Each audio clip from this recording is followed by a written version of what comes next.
গয়াধামের ফল্গুধারা, যে ফল্গুধারা এক ফোঁটাও জল ছিল না, বালি থাকতো।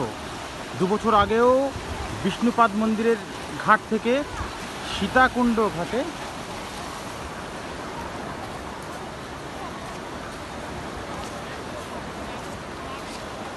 হেঁটে হেঁটে এসছি, কিন্তু আজ এই 2024 সালের আগস্ট, প্রকৃতির নিয়ম, সীতামায়ের অভিশাপ সব যেন কেমন এলোমেলো হয়ে গেল।